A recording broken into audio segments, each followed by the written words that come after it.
Princess Sophia of Hanover, Duchess of Brunswick-Luneburg and Electress of Hanover, missed her chance to become Queen of England by just a few months, but was the ancestress of one of the most famous English ruling houses. The House of Hanover started and ended with two fascinating women, Sophia of Hanover and her great-great-great-great-granddaughter, Queen Victoria.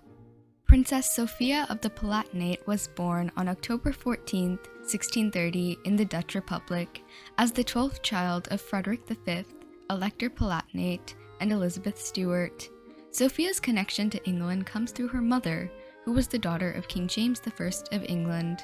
That made Sophia the great-granddaughter of Mary, Queen of Scots. Her father was King of Bohemia for a very short time before her birth, and since his reign lasted only one winter, he was known as the Winter King. According to Sophia, her mother preferred the sight of monkeys to Oz, so she was raised away from her parents. She would wake up at 7 in the morning, dress in less than extravagant clothes, and read the Bible, while the woman supervising her would use the time to clean her teeth. Sophia went to live with her mother at The Hague. Her siblings were married off one by one, until only Sophia and one of her sisters remained with their mother. The future King Charles II of England, Sophia's first cousin once removed, courted her for a while, but they never married.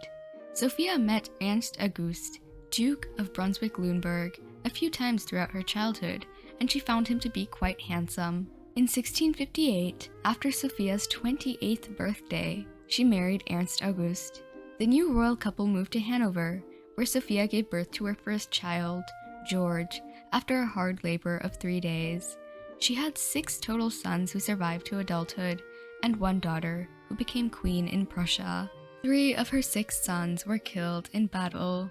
She miscarried twins and another child, and gave birth to another set of twins, but only one, a son, survived. Sophia corresponded with her children's governesses and was involved in their upbringing. She thought that her eldest son, Prince George, was a very responsible child who set a good example to his siblings. At first, Sophia opposed the idea of a marriage between her eldest son, George, and Sophia Dorothea of Celle.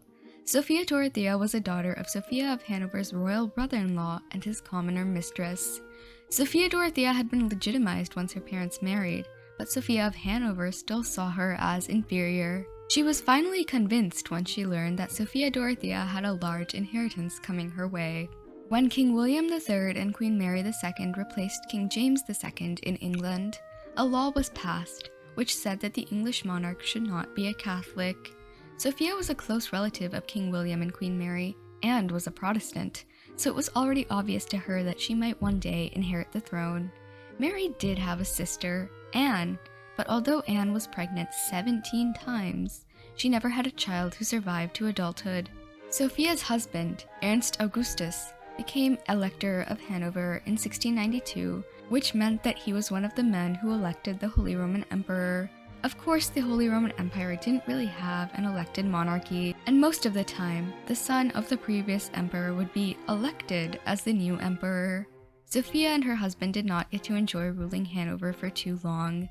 Ernst Augustus fell ill in 1694, and Sophia nursed him until his death in 1698. In 1700, Anne, the future Queen of England, was mourning the death of her only son, William, who died at 11. None of Anne's other children would live that long, and since she had no surviving children, Sophia was declared Anne's heir presumptive.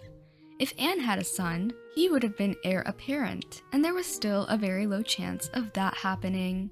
Anne became Queen of England in 1702 and reigned until 1714. In 1707, the kingdoms of England and Scotland, both of which Anne ruled, were united by the Act of Union, and Anne became Queen of Great Britain and Ireland. Sophia now stood to inherit this new kingdom. Sophia was much older than Queen Anne, now in her 80s, but enjoyed much better health than the Queen. However, after receiving an angry letter from Anne, Sophia fell ill. She collapsed while on a walk and died on June 8, 1714. She was 83, a very old age at the time. Anne died not even 2 months later, on the 1st of August. If Sophia had managed to live a little longer, even just 2 months, she might have become Queen of Great Britain. Her claim instead passed to her son, George, who became the first king of the new House of Hanover. The Hanoverians ruled their new kingdom until the death of Queen Victoria in 1901. Victoria's children were considered to be part of their father's house, the House of Saxe-Coburg and Gotha, which was renamed to the House of Windsor in World War I. All that changed was the name of the dynasties, so Sophia is still a direct ancestor of all the current British royals.